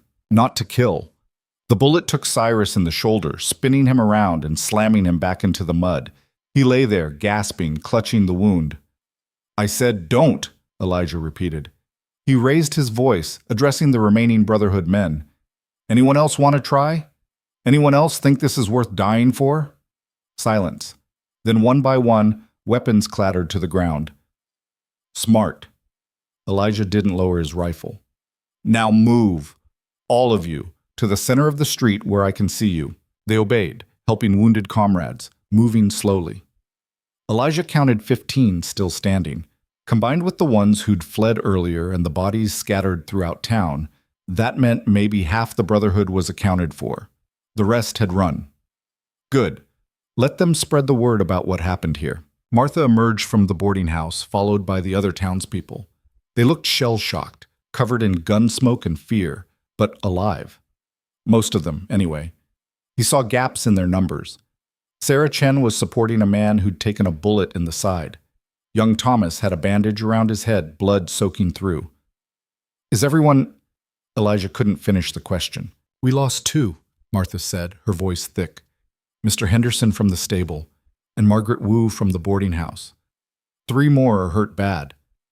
2 dead, 3 wounded, against 50 Brotherhood members. It should have been worse. It should have been everyone. But 2 was still too many." "I'm sorry," he said. "Don't." Martha's eyes were hard. "Don't apologize. They died defending their home. That's more than they would have gotten if you hadn't come here." She looked at the captured Brotherhood members. "What do we do with them?" "Good question. The smart thing would be to kill them all right now, make sure they couldn't regroup, couldn't seek revenge. The Ranger thing to do. But that was the old way. The way that had left him hollow and haunted for 20 years. Tie them up," he said finally. "The wounded ones get medical attention. Basic, nothing fancy. The rest wait for the marshal." "The marshal won't come," Patterson said, joining them. He'd tied a rag around his forehead to stop the bleeding. "We're 3 days' ride from any law. Then we take them there ourselves. Load them in wagons, under guard." Elijah looked at Cyrus, still lying in the mud clutching his shoulder. "Your gang is finished. Your reputation is destroyed. You're going to stand trial for what you've done. And when they hang you, everyone in the territories will know that the Iron Brotherhood was broken by farmers and shopkeepers and an old man who was too stubborn to die." Cyrus laughed, a bitter, broken sound. "You think this is over? You think taking down one gang changes anything? There's a dozen more like us out there, worse than us. When they hear what happened here, they'll come looking, not for revenge, just to prove they're tougher than we were. Let them come." Elijah's voice was ice. "We'll be ready." But even as he said it, exhaustion crashed over him like a wave. His leg finally gave out and he stumbled. Martha caught him before he could fall. "You're hurt," she said, looking at the blood soaking his pants. "I'm fine." "You're not fine, you're half dead," she called to Sarah. "Get the medical supplies, and find somewhere for him to lie down before he falls down." They half carried him to the boarding house, up the stairs to the same room he'd rented earlier that felt like a lifetime ago. Laid him on the bed. Someone, Sarah, he thought, cut away his pants leg and started cleaning the wound. He'd torn something in his thigh. The old injury from Copper Ridge opened up again. It bled freely, looked worse than it was. Probably. "This needs stitches," Sarah said. "Later." He tried to sit up, couldn't quite manage it. "The prisoners. Someone needs to watch." "Patterson's got them," Martha interrupted, "and half the town's standing guard with loaded rifles. They're not going anywhere." She pushed him back down. "You did your part. Let us do ours." He wanted to argue, should argue, but the exhaustion was winning. His eyes kept trying to close despite his best efforts. "Stay awake," Sarah said, threading a needle. "I need you conscious for this." The stitching hurt like fire, but he'd had worse. Had stitched himself up more times than he could count in places where no doctor would come. He focused on the water-stained ceiling, counting the spots, keeping his breathing steady. When Sarah finished, she bandaged the wound with strips torn from a clean sheet. "You'll need to stay off it for a few days. Give it time to heal." "Can't have to get those prisoners to—" "In a few days," Martha said firmly. "Not tonight. Maybe not tomorrow. You push that leg now and you'll do permanent damage. Then you won't be good to anyone." He knew she was right. Hated that she was right. But his body had finally reached its limit. The adrenaline that had carried him through the fight was gone, leaving only pain and exhaustion. "The people who died," he said. "Henderson and Wu. Did they have family?" "Henderson had a sister in Denver. We'll write to her." Martha's voice softened. "Margaret had no one. That's why she stayed here. Nowhere else to go." Nowhere else to go. The story of Dusty Creek in 4 words. "Give them proper burials," Elijah said. "Whatever it costs, I'll pay." "You've paid enough." Martha stood up, smoothing her dress. "Get some rest. We'll wake you if anything changes." They left him alone in the room. Outside, he could hear voices. The town organizing itself, tending to wounded, securing prisoners, beginning the slow process of putting itself back together. He should be out there helping, should be making sure nothing was missed.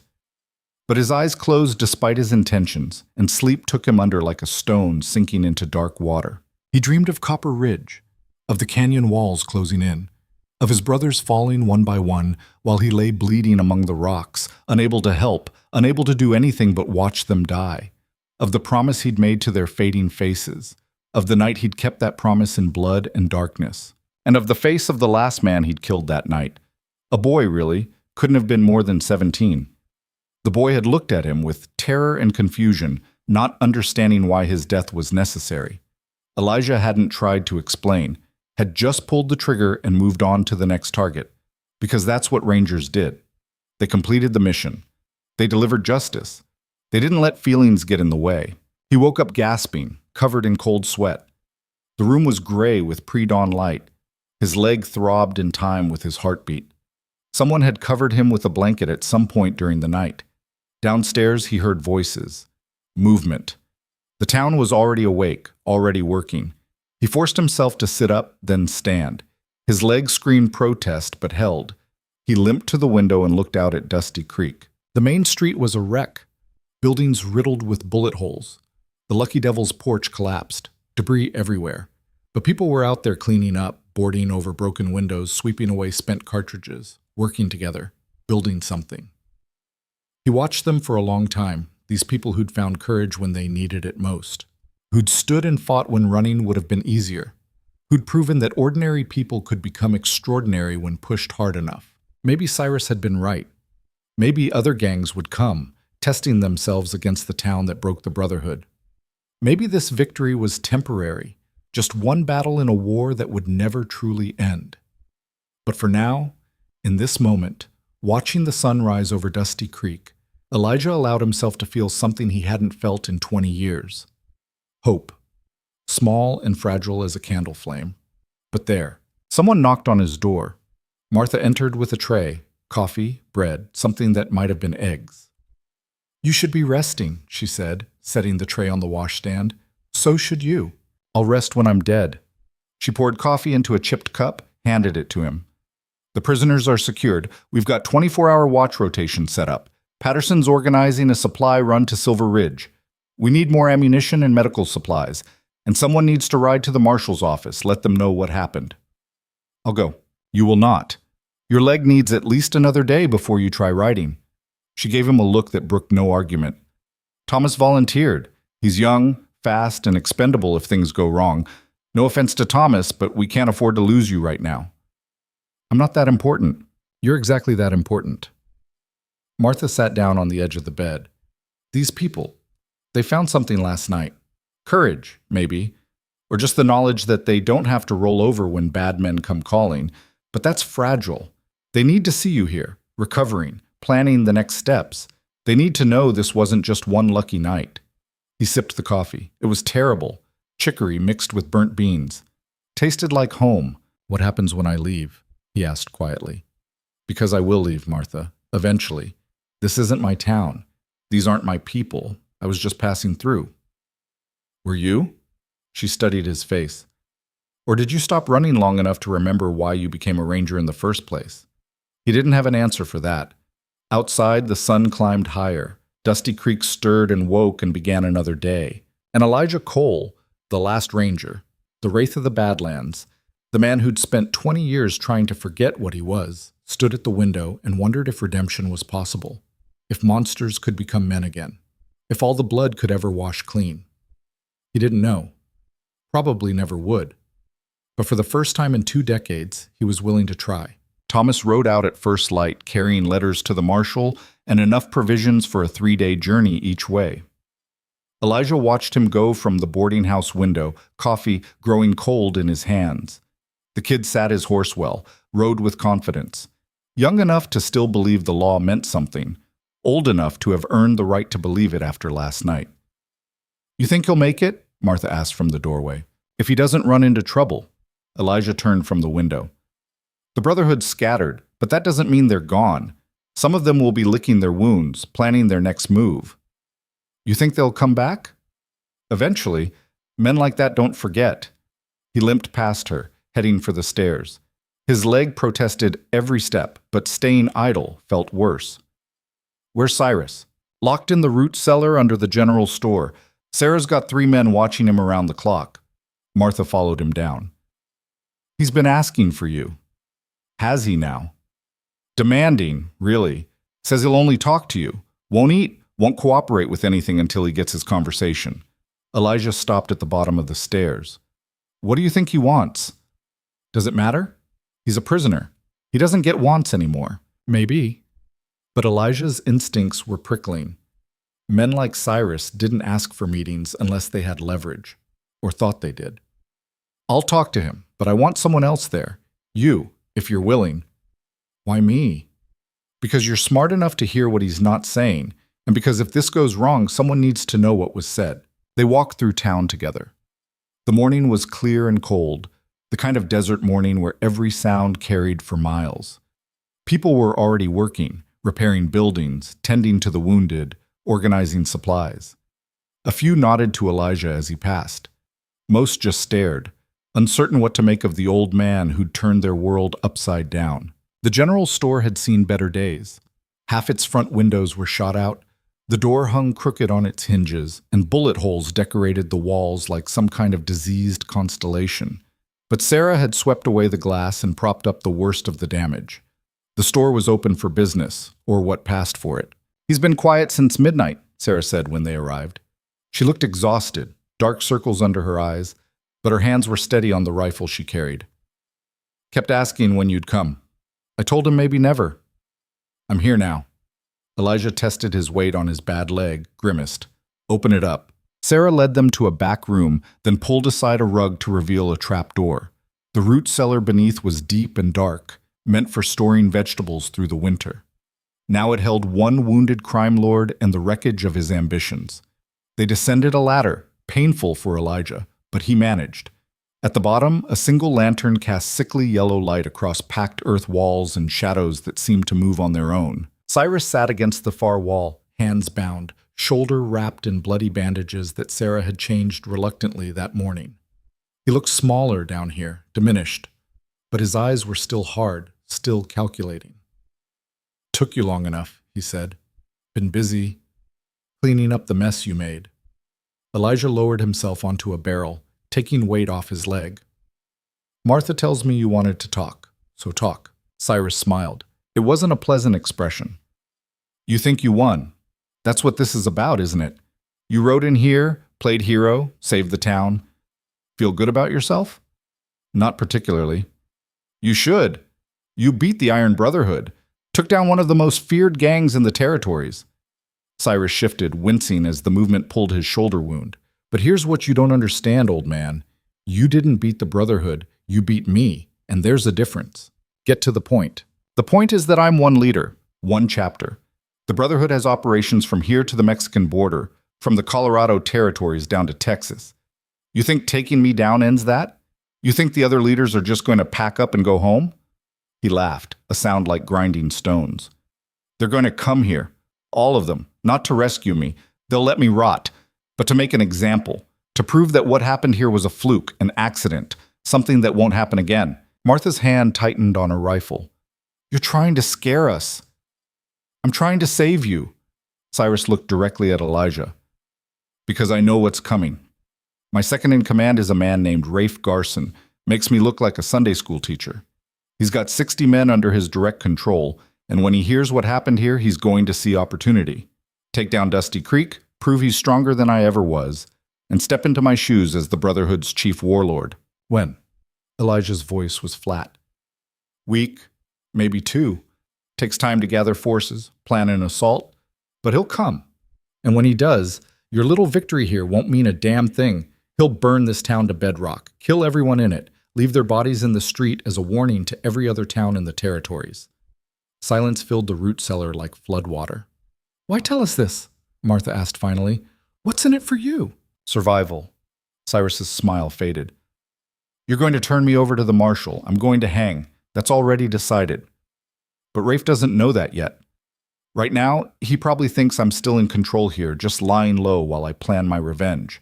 If I can get word to him, tell him what really happened, tell him you've got twice the defenses you actually do, tell him there's rangers stationed here now, maybe I can buy you enough time to prepare. Or run. Your choice. And what do you get? A quick death instead of a slow one. Cyrus's voice dropped. Because if Rafe takes this town, he'll find out I'm the one who talked. And then he'll make sure my execution takes days instead of seconds. I've seen what he does to traitors. I'd rather hang clean. Elijah studied the man's face, looking for the lie, found only exhaustion and genuine fear. You really that scared of him? You don't understand. Rafe's not just mean. He's smart, strategic. I ruled through fear and violence. He rules through both those things, plus patience and planning. He's what the Brotherhood would be if it grew a brain. Cyrus leaned forward as much as his bindings allowed. He's what you would be if you'd stayed a monster instead of trying to become human again.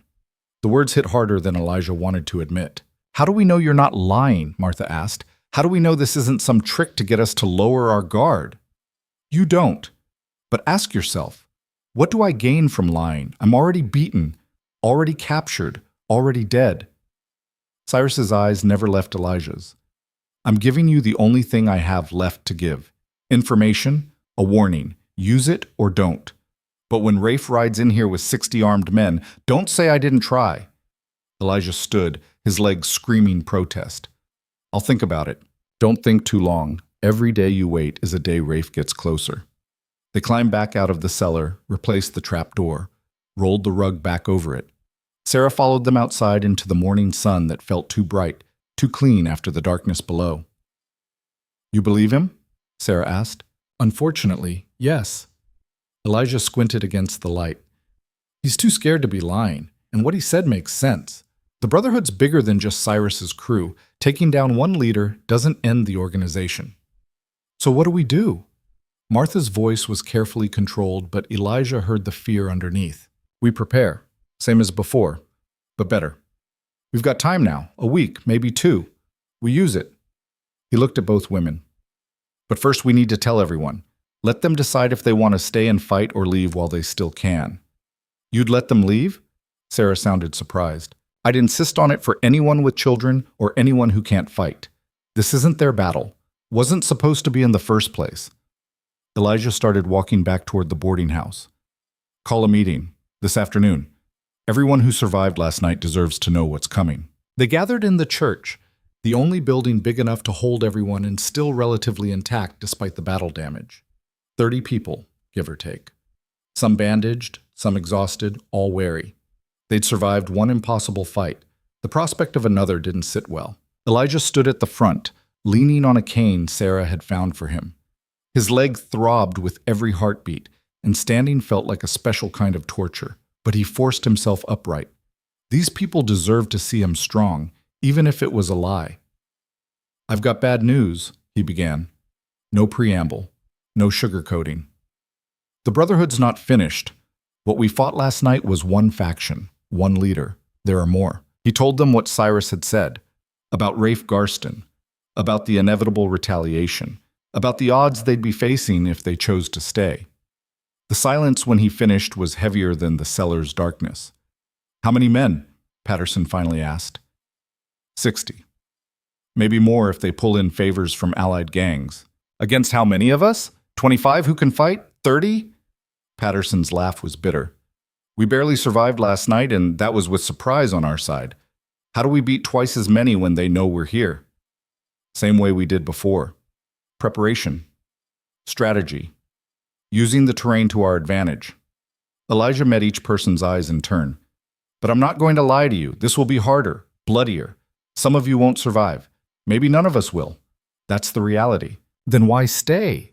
a woman asked, middle-aged, holding a baby that had somehow slept through the whole meeting. "Why not just leave, find somewhere safe?" "Because there is nowhere safe." Martha stood up from her pew.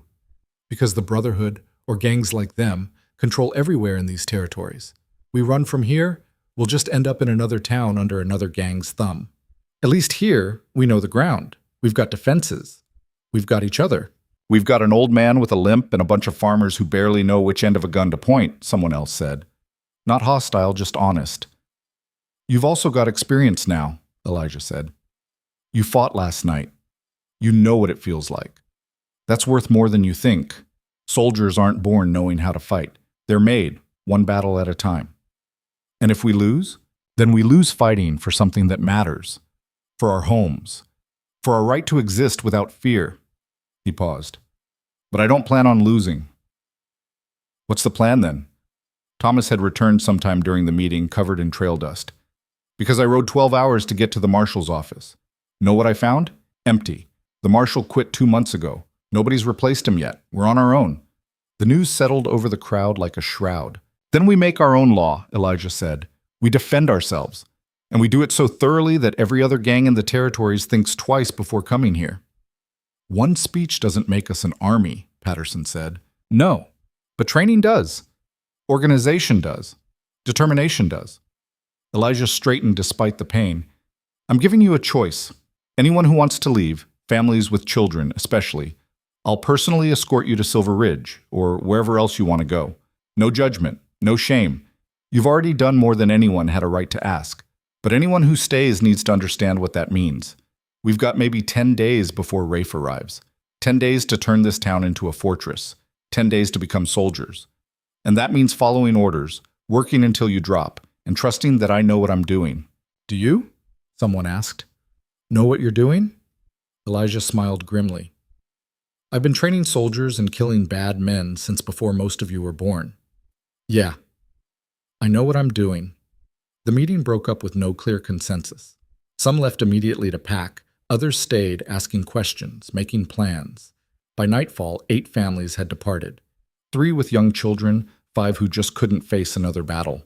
Elijah didn't blame them. That left 22 fighters. Not an army. Barely a militia. But it would have to be enough. The training started the next morning. Elijah divided them into 3 groups: shooters, scouts, and support. The shooters needed to improve their marksmanship, learn to fire under pressure, understand ammunition conservation. The scouts needed to learn the terrain around Dusty Creek, identify good ambush points, master silent movement. The support group, older folks and those less able to fight directly, would handle supplies, medical care, communications. He worked them hard. Harder than they'd ever been worked. Dawn to dusk, they drilled. Shooting practice until their shoulders ached from rifle recoil. Tactical movements until they could navigate the town blindfolded. Combat scenarios that pushed them past exhaustion into a place where muscle memory took over. Some quit. A few more families left, unable to handle the pace. That brought them down to 18 fighters. But the ones who stayed got better. Noticeably better. Alice's shooting improved to the point where she could hit a target at 100 yards 3 times out of 5. Patterson, despite his age, proved surprisingly adept at tactical thinking. Elijah put him in charge of defense planning. Sarah organized the supply lines with ruthless efficiency, making sure ammunition and food were distributed evenly across all defensive positions. And Thomas. Young Thomas showed promise that made Elijah's chest tighten with an emotion he couldn't quite name. The kid was fast, smart, and fearless in the way only the young could be. He absorbed everything Elijah taught him, asked intelligent questions, pushed himself harder than anyone else. "You're good at this," Elijah told him one afternoon after a particularly successful training drill. "You ever think about becoming a lawman?" Thomas shrugged. "Never had much use for the law. They weren't around when we needed them." "That's because the law is just people, and people fail. But that doesn't mean the idea's wrong." Elijah reloaded his rifle, handed it to Thomas.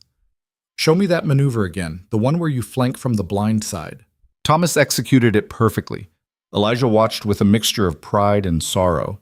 The kid was learning everything Elijah could teach him, becoming exactly the kind of fighter the territories needed.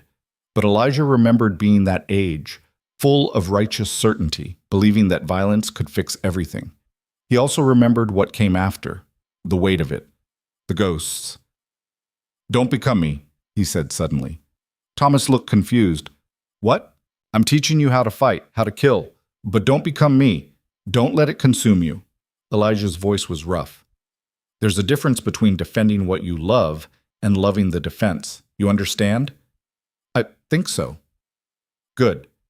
Remember it when this is over, however it ends." Elijah turned away. "Again. Run the drill again." 5 days before Rafe's estimated arrival, Elijah called everyone together. "We're as ready as we're going to be," he said. "Now comes the hard part. Waiting." But the waiting didn't last long. 2 days later, a rider appeared on the eastern road, alone, unarmed, carrying a white flag. Patterson spotted him first from the church tower. "Rider coming? Just one." Elijah climbed the tower, painful, slow, but necessary. He needed to see this himself. Through a borrowed spyglass, he studied the approaching figure. Young man, maybe 25, well-dressed by frontier standards, confident in the saddle, and carrying a message pouch. "Could be a trick," Patterson said. "Could be." But Elijah's instincts said otherwise. "I'll meet him. Have the shooters in position, just in case." He descended the tower and walked to the edge of town. The rider stopped 50 feet away, dismounted, and approached on foot. Up close, he was even younger than Elijah had thought. Barely more than a kid, really, with a smooth face and eyes that hadn't seen much horror yet. "You Elijah Cole?" the kid asked. "I am." "Got a message from Rafe Garson." He pulled a folded paper from his pouch. "He says to tell you he's coming. 3 days. With enough men to paint this town red." Elijah took the paper, unfolded it. The message was short, written in a neat hand that contradicted the violence it promised. "Old man, you made a mistake. Cyrus was weak. I'm not. Enjoy your last 3 days. R.G." "You his messenger boy?" Elijah asked. "I'm his courier. There's a difference." "Is there?" Elijah refolded the paper. Tell Rafe something for me. Tell him that 3 days is generous. Tell him I appreciate the warning. And tell him that when he rides into Dusty Creek, he better be prepared to die, because I've been killing men like him since he was sucking at his mother's teat. The courier's face paled slightly. He said you might talk tough, said it don't matter. Numbers beat toughness every time. We'll see about that. Elijah handed the paper back. Now, ride out of here before I change my mind about shooting messengers. The kid mounted fast and rode hard. Elijah watched until he disappeared into the heat shimmer, then turned back to town, found Martha waiting. Well, she asked. 3 days. He's coming in 3 days. Can we be ready? Elijah looked at Dusty Creek, at the fortifications they'd built, the defenses they'd planned, the people who'd trained until their hands bled and their bodies screamed, at this impossible town that refused to die. We'll have to be, he said. That night, he couldn't sleep. His leg hurt too much and his mind wouldn't quiet. He sat in his room, cleaning weapons, checking ammunition, running through tactical scenarios. Around midnight, someone knocked on his door. Martha entered without waiting for permission. She carried a bottle and 2 glasses. Thought you might need this, she said, pouring them both a measure of whiskey. I don't drink before a fight. This isn't before a fight. This is during a war. Different rules. She handed him a glass. To survival. To survival, he echoed, and drank. The whiskey burned going down, warm and violent. They sat in companionable silence for a while, each lost in their own thoughts. Can I ask you something? Martha said finally. Depends on what it is. Why are you really doing this? And don't tell me it's duty or justice or whatever noble reason you gave the town. I want the real answer. Elijah was quiet for a long time. Then, because I'm tired of running. Because for 20 years I told myself I could escape what I am. But I can't. I'll always be a ranger. I'll always be the wraith. I'll always be the man who killed 37 people in a single night and felt nothing but satisfaction. He stared into his glass. So if I can't escape it, maybe I can aim it at something worthwhile. Maybe I can use this curse for something good before it kills me. That's not the same as redemption. No, it's not. Redemption's impossible for men like me. But maybe, he trailed off. Maybe what? Maybe teaching people to defend themselves is close enough. Maybe if I can create something that lasts after I'm gone, a town that can stand on its own, people who know they don't have to be victims, maybe that's worth the blood on my hands. Martha nodded slowly. You know you might die in 3 days. I've been dying for 20 years, just taking my time about it. She laughed at that, surprising them both. You're a piece of work, Elijah Cole. I'm a mess is what I am. But he smiled too, small and sad. Thanks for the drink. Thanks for everything else. She stood, leaving the bottle. Get some sleep. We'll need you sharp when Rafe arrives. After she left, Elijah poured himself another glass, raised it to the darkness. To the Rangers, he said quietly, all 13 of you bastards, hope I'm making you proud, or at least not embarrassing your memories too much. The darkness didn't answer. It never did. But somewhere in that silence, Elijah thought he felt something shift. Some weight he'd been carrying for 2 decades growing just slightly lighter.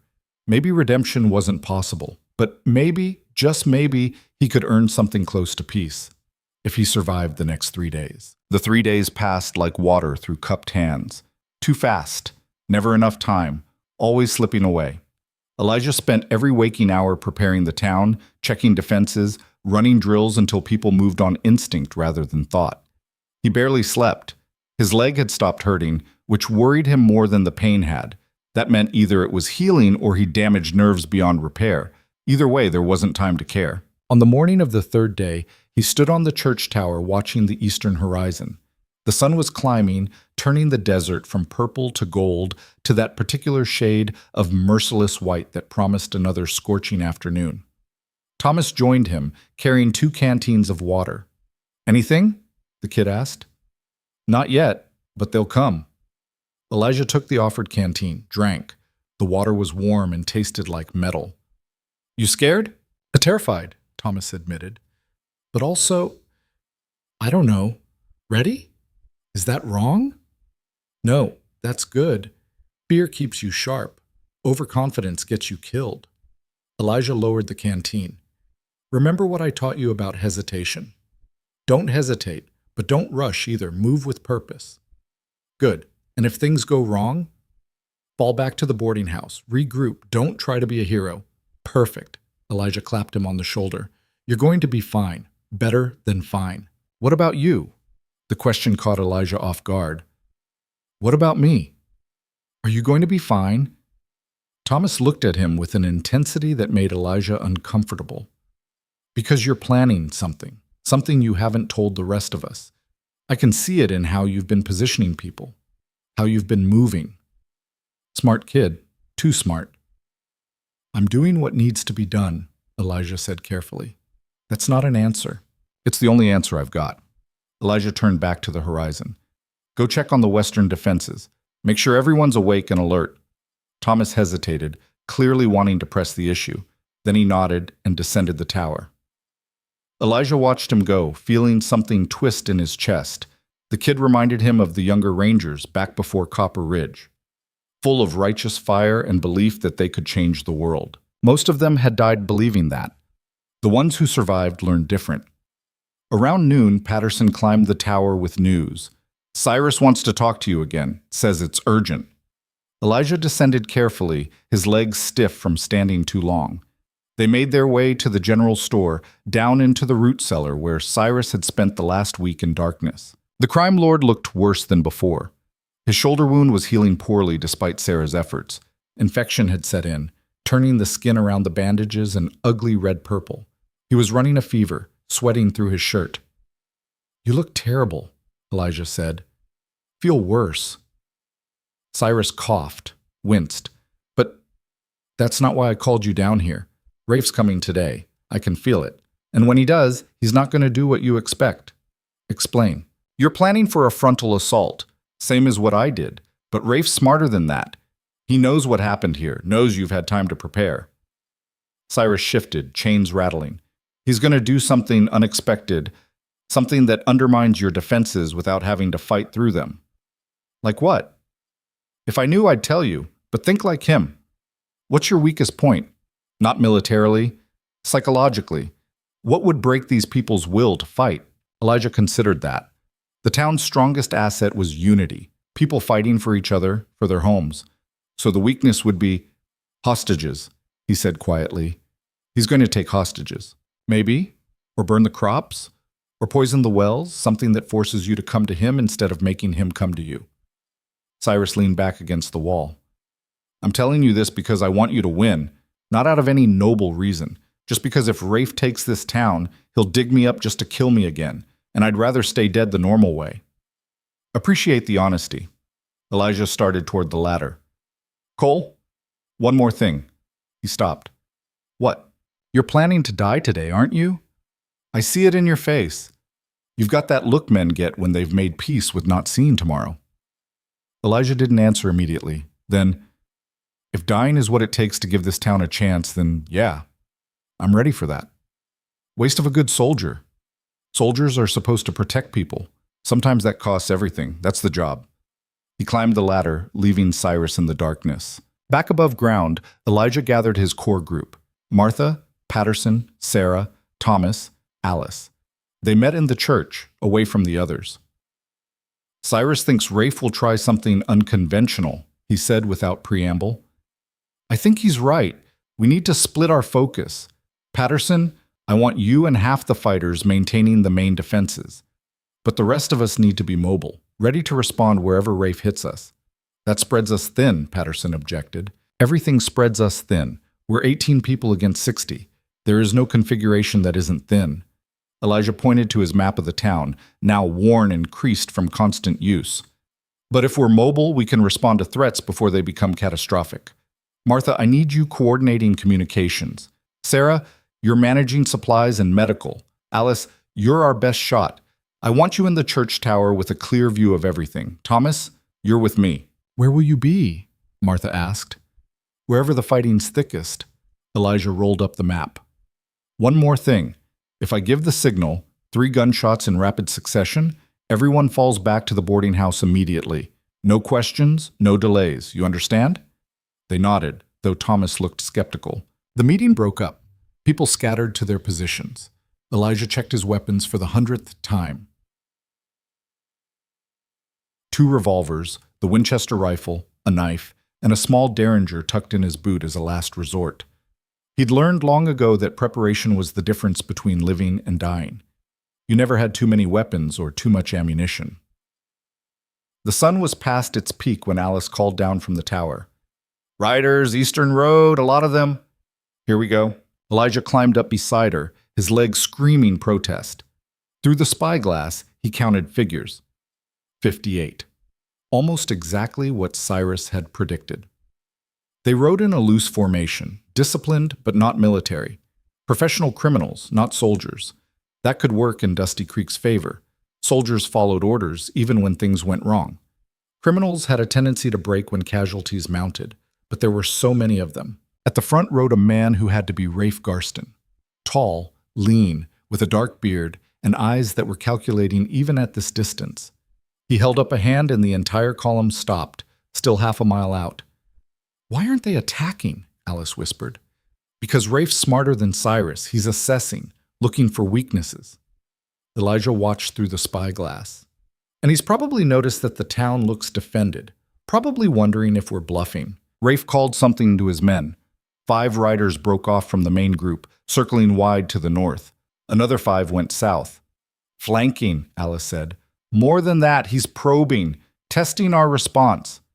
Elijah climbed down from the tower. "Stay sharp. Call out anything unusual." He found Thomas near the stable. "Take 3 people and move to the northern perimeter. Don't engage unless you have to, but I want to know what those riders are doing." Thomas gathered Sarah and 2 ranch hands, disappearing between buildings. Elijah moved to the southern edge of town, where Patterson had positioned himself with 4 fighters. "See them?" Patterson asked, pointing to the 5 riders circling in the distance. "I see them. Hold position. Don't shoot unless they enter the town proper."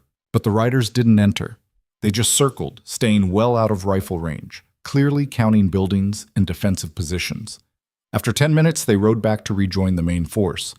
Rafe was learning everything he needed to know without firing a shot. "This is bad," Patterson muttered. "He's too smart. He's not going to charge in blind like Cyrus did." "No. He's going to do something clever." Elijah's mind raced, trying to think 3 moves ahead. What would he do in Rafe's position? How would he break a defended town without excessive casualties? Then he heard it, a sound that made his blood run cold. Children crying. He ran, limped, back through town toward the sound.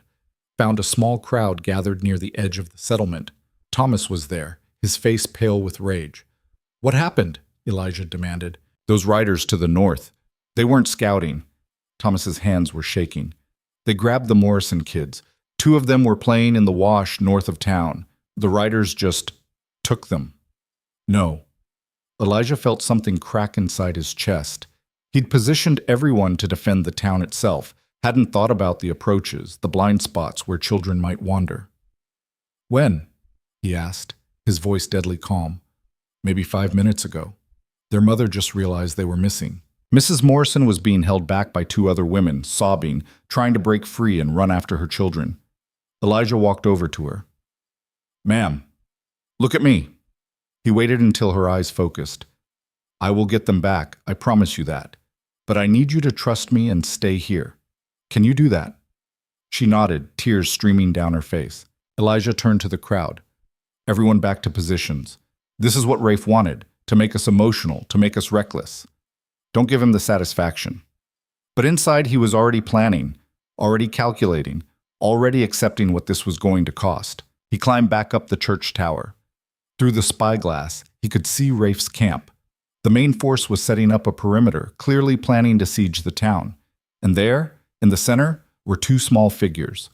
The Morrison children, a boy and a girl, maybe 8 and 10, sitting on the ground, surrounded by armed men. Bait. Rafe wanted Elijah to come for them, to leave the town's defenses and walk into a trap. And it would work, because there was no universe in which Elijah left children in the hands of men like the Brotherhood. "I'm going out there," he said to Alice. "That's suicide. That's exactly what he wants." "I know, but those are children. And if I don't go, he'll kill them just to prove he can." Elijah descended the tower. Tell Martha to take command. Tell her if I'm not back in 2 hours, she makes the call on whether to fight or surrender. Elijah, this isn't a discussion. He gathered his weapons, checked his ammunition one final time. Thomas caught up with him at the edge of town. I'm coming with you, the kid said. No. Those are children. You can't go alone. That's exactly why I'm going alone. They're expecting a rescue attempt. They're not expecting an old man to just walk in and negotiate. Elijah put a hand on Thomas's shoulder. I need you here. If this goes wrong, you're the one who keeps this town fighting. You're the one who finishes what we started. Understand? Thomas's jaw worked. Then he nodded. Elijah walked out of Dusty Creek as the sun began its descent toward the horizon. He carried a white cloth tied to his rifle barrel. Not a surrender, but a parley flag. His leg throbbed with each step, but he ignored it. Pain was just information. It didn't have to be obeyed. Rafe's men saw him coming from a mile away. By the time he reached their perimeter, 20 rifles were pointed at his chest. Let him through, a voice called. Rafe's voice, smooth and educated, not what Elijah had expected. The rifles lowered. A path opened. Elijah walked through it, keenly aware of the guns tracking his every move. He'd been in situations like this before. The trick was to show no fear. Fear was blood in the water to men like this. Rafe sat in a folding chair, clean and composed despite the desert heat. Up close, he was younger than Elijah had estimated, maybe 35, with intelligent eyes and the kind of calm that came from absolute confidence. Elijah Cole, Rafe said, as if greeting an old friend. The legend himself. I'm honored. Where are the children? Safe. For now. Rafe gestured to his left. The Morrison kids sat 20 feet away, unharmed but terrified. A guard stood over them with a drawn pistol. You came alone. I respect that. Stupid, but respectable. Let them go. They're not part of this. Everything's part of this. The moment you decided to destroy Cyrus's operation, you made everything in this territory part of this. Rafe leaned forward. But I'm a reasonable man. I'm prepared to offer you a trade. What kind of trade? The children for you. You surrender, submit to execution, and I let them walk back to town unharmed. More than that, I let the whole town live. We pack up, right away, never come back. Rafe's smile was cold. All it costs is one old man who's already half dead anyway. Elijah had expected something like this. And if I refuse, then I kill the children. Then I kill you. Then I ride into Dusty Creek and kill everyone there slowly while you watch from whatever hell you end up in. Rafe's voice never changed tone, stayed conversational throughout. Those are your options. Simple math. One life to save dozens. How do I know you'll keep your word? You don't. But consider my position. Killing Cyrus's destroyer makes me a legend. That's worth more than burning one town. I get what I want either way, but this is cleaner, less work. Rafe stood, walked closer. You're a soldier. You understand tactical decisions. This is the right play. You know it. Elijah looked at the children, at their terrified faces, at their mother's eyes staring at him from across a mile of desert, waiting for a miracle he couldn't provide. All right, he said quietly. I accept. Smart man. Rafe snapped his fingers. 2 of his men grabbed Elijah, stripped him of his weapons, bound his hands behind his back. Walk the children to the edge of camp. Let them go. The guard pulled the Morrison kids to their feet, marched them toward Dusty Creek. They kept looking back at Elijah, confused and scared. He gave them what he hoped was a reassuring nod. When they were out of sight, Rafe drew his pistol. Any last words? He asked. Yeah, you made a mistake. What mistake? Thinking I came alone. Rafe's eyes widened slightly. Then gunfire erupted from 3 directions. Thomas had followed him, and he'd brought the others. They'd positioned themselves in the rocks and gullies surrounding Rafe's camp, close enough to be lethal. Alice's first shot took down the guard who'd been watching the children's exit. Patterson's team hit the eastern perimeter. Sarah's group struck from the west. Chaos exploded across the camp. Rafe's men scattered, returning fire, but they'd been caught flat-footed. The element of surprise that Elijah had claimed for Dusty Creek once before now belonged to them again. Rafe dove for cover, dragging Elijah with him. They landed hard behind a wagon. Bullets punched through the wood, sending splinters flying. You old bastard, Rafe snarled. You played me. I bought time for them to get into position. Sometimes that's all a soldier can do. Elijah's hands were still bound, but his feet were free. He drove his boot into Rafe's knee, felt something crunch. Rafe howled, and his grip loosened.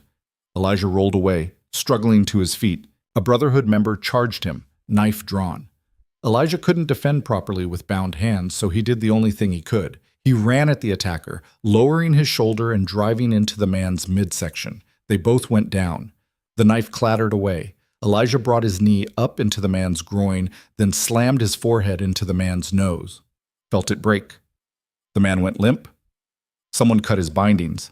Thomas, appearing out of the chaos like an avenging spirit. You all right? Fine.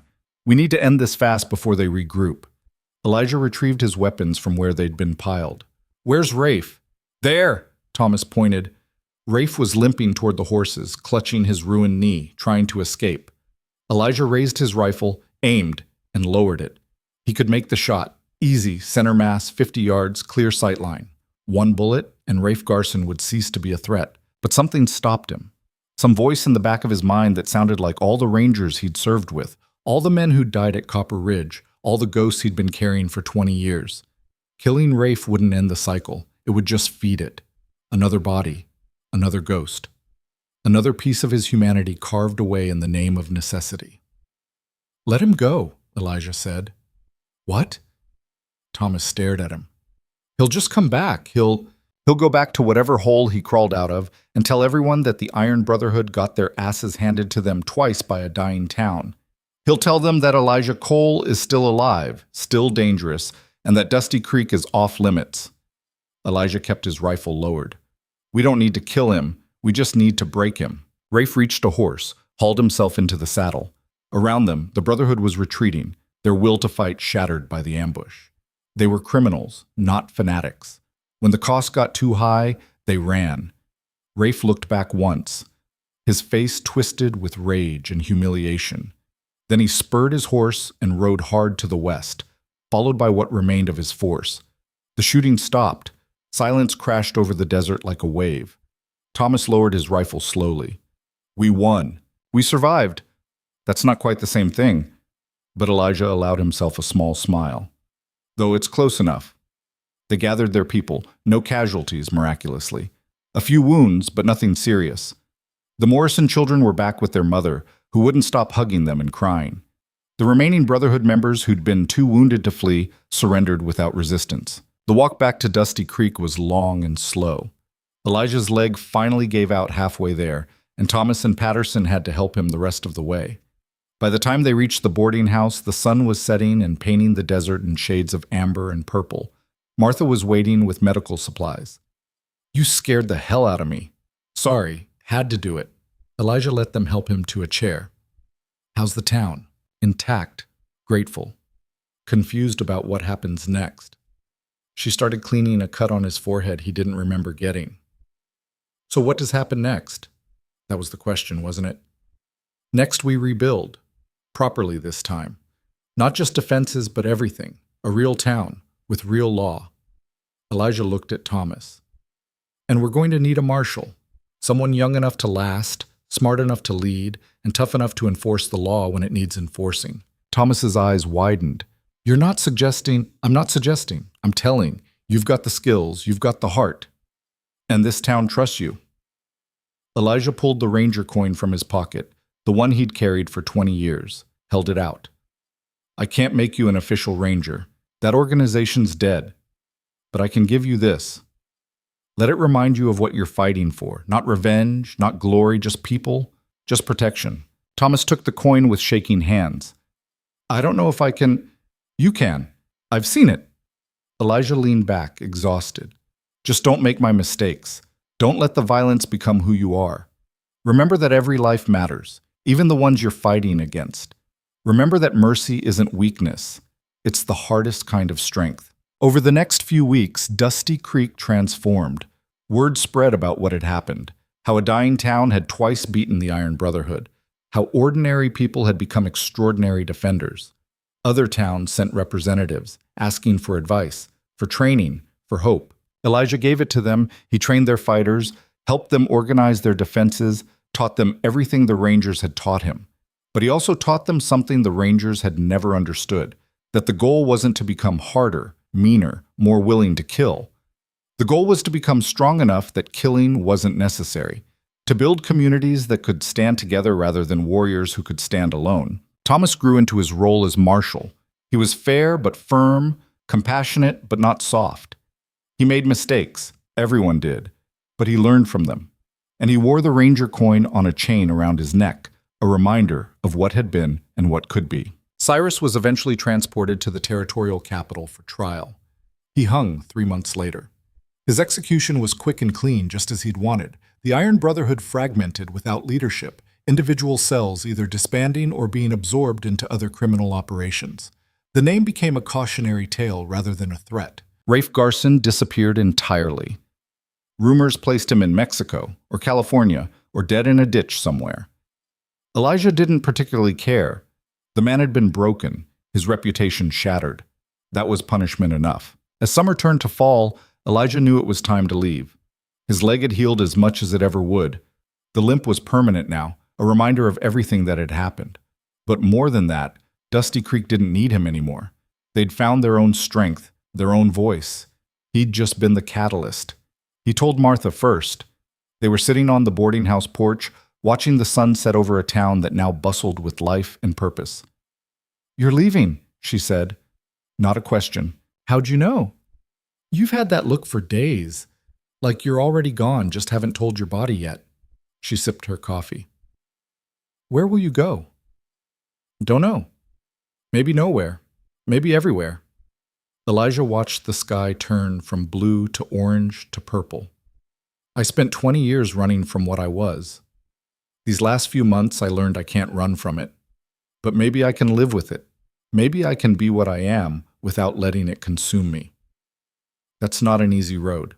Nothing worth doing is." He stood, joints creaking. "Thank you. For everything. For trusting me when you had no reason to. For being tougher than anyone gave you credit for." Martha stood too, faced him. Then, to his surprise, she hugged him. "You saved us. Don't ever forget that. Whatever else you've done, whatever blood you carry, you saved us." He left the next morning before dawn because goodbyes were easier in the dark. He took only what he'd arrived with, a worn duster, a hat with a bullet hole, and a few supplies. The weapons he left with Thomas. The town needed them more than he did. But as he reached the edge of Dusty Creek, he found he wasn't alone. Thomas stood there holding the reins of 2 horses. "Thought you might need company," the kid said. "At least for a while. At least until you figure out where you're going." Elijah wanted to argue, to tell Thomas his place was here, protecting the town. But looking at the kid's determined face, he saw himself 30 years ago. Saw someone who needed to understand what they were capable of, needed to walk the hard roads before settling into an easier life. "All right," Elijah said, "but just for a while." They rode out together as the sun broke over the horizon, turning the desert into a sea of gold. Behind them, Dusty Creek woke to another day, stronger than before, prepared for whatever came next, no longer waiting for salvation, but creating it themselves. Elijah looked back once, saw the church tower, the repaired buildings, the smoke rising from morning cooking fires, saw life where there had been death, hope where there had been fear. And he thought maybe, just maybe, the Rangers hadn't died at Copper Ridge after all. Maybe they'd just evolved. Become something bigger than 13 men with coins and guns. Become an idea that anyone could protect, anyone could stand, anyone could refuse to be a victim. That was worth living for, worth fighting for, worth carrying forward into whatever time he had left. "You think we made a difference?" Thomas asked as Dusty Creek disappeared behind them. Elijah considered the question, thought about Henderson and Margaret Wu, who'd died defending their home, about Martha, who'd found strength she didn't know she had, about all the people who'd discovered that courage wasn't the absence of fear, but the decision to act despite it. "Yeah," he said finally. "I think we did." They rode on, 2 figures against the vastness of the desert. One old, one young. One carrying ghosts, one carrying hope. Both carrying forward the understanding that justice wasn't something that happened to you. It was something you made, one choice at a time, one stand at a time, one moment of refusing to let the bad win. The territory stretched out before them, still wild, still dangerous, still full of people who needed protecting and people who needed stopping. The work was never done, would never be done. But that was all right, because now Elijah Cole understood something he hadn't grasped in all his years as a ranger, in all his years of running and hiding and trying to forget. You couldn't escape what you were. You could only choose what to do with it. And he'd chosen to protect, to teach, to build rather than just destroy. That wouldn't erase the 37 men he'd killed at the Garza compound. Wouldn't bring back his fallen brothers. Wouldn't undo the 2 decades of blood and darkness. But it was a start. Maybe that was all anyone got. A chance to start over, to try again, to be slightly better than yesterday. The desert wind picked up, carrying the smell of sage and dust and possibility. Somewhere ahead, another town probably needed help. Another group of people probably needed someone to show them they could stand. Elijah would find them, teach them, then move on before they could make him into a legend again. Because legends were lies. They were stories people told to avoid doing the hard work themselves. Real change came from ordinary people finding extraordinary courage. Farmers becoming fighters, shopkeepers becoming soldiers, communities becoming fortresses not of stone, but of will. That was the truth the Rangers had never fully understood. That was the lesson Dusty Creek had taught him. And that was the message he'd carry forward, for however many days he had left. Behind them, the sun continued to rise. Ahead of them, the desert stretched endlessly. And between those two certainties, 2 riders moved through the morning light, carrying forward the understanding that sometimes the hardest battles aren't fought with guns, but with the choice to keep going, keep trying, keep believing that one person's stand can inspire a town's awakening. That redemption isn't a destination, but a direction. And that legends don't save people. People save themselves. They just sometimes need someone to show them how.